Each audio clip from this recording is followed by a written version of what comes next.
I think as someone relatively new to politics, and one of the reasons I've liked this debate so much today is I can't help but observe that we are all in some way guilty of living in the present, as my honourable friend said, and not projecting forward to consider the longer-term implications of the decisions we make. I mean, as MPs, our inboxes are full of short-term issues that need fixing. It can be all too easy to ignore longer-term challenges. At times, we struggle to think beyond a 5-year parliamentary term. But as we've heard today, the WWF's Living Planet report claimed we're facing the potential first mass extinction of species in 65 million years. Now, if that's not a wake-up call, then I don't know what is.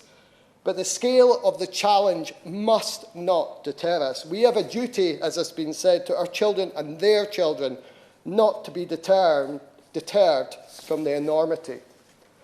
So any efforts to focus the minds of policymakers in this place must be welcome. Because if we continue to see major declines in biodiversity, we risk nothing less than the collapse of the life support systems that sustain us all. There is no synthetic alternative to these precious natural ecosystems. From the air we breathe to the water we drink, from the food we eat to the economy that underpins our standard of living, all are ultimately dependent on biodiversity. So these problems reach far beyond the remit of DEFRA, and there ought to be a common thread of policy concern across all government departments in this area.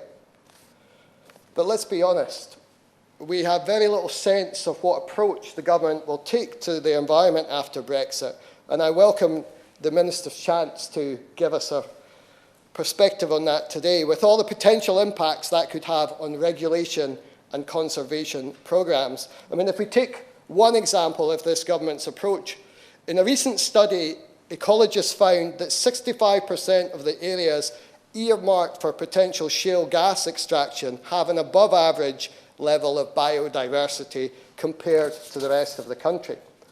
I'd be intrigued to learn how the government thinks it can square such rush-shod policies with its headline claim that it wants to leave the natural environment in a better state than it found it. Mm-hmm. In contrast, when it comes to climate change, Scotland is a global leader. The Scottish Government has already achieved its target to reduce emissions by at least 42% by 2020. At the last count, Scotland generated the equivalent of 57% of its electricity consumption from renewables, and we aim to generate 100% equivalent of Scotland's electricity from renewable sources by 2020. And the UK government's recent contribution to this has been to slash support for renewable energy, much to the exasperation of the sector. But I don't want to dwell too much on the differences. Nature doesn't have any regard for national borders, and I'd much rather use the remainder of my time to talk about programmes underway in Scotland to protect our remarkable natural environment. My honourable friend has already touched on a number of areas. Scotland provides the major part of the UK's contribution to the EU's Natura 2000 programme, with over 15% of our land designated for a wealth of habitats and species. Natura 2000 is the largest coordinated network of protective areas in the world, offering a haven to Europe's most valuable and threatened species and habitats. Scotland remains a stronghold for a number of species, such as the Atlantic salmon and the freshwater pearl mussel, which are now threatened or extinct elsewhere in the EU. Additional conservation efforts include the network of sites of special scientific interest and targeted conservation efforts for species like the red squirrel, as well as reintroduction programmes including the white-tailed eagle, the red kite and the beaver. After Brexit, there will be no compulsion on the UK to set any targets for energy saving or green energy, which are both essential for meeting Scotland's ambitious climate targets. On top of that, we face losing the protection European courts offer if the UK government fails to meet its commitments to the environment.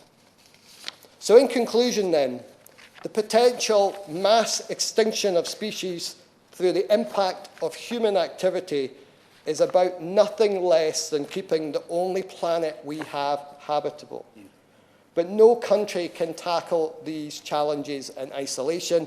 They demand transnational cooperation, binding commitments, and mutual trust. So given the government's claim that Brexit will revive Britain's role on the global stage, let's hope that it chooses to take a long-term view that puts our duty to protect the planet and diversity of life upon it at the heart of all that it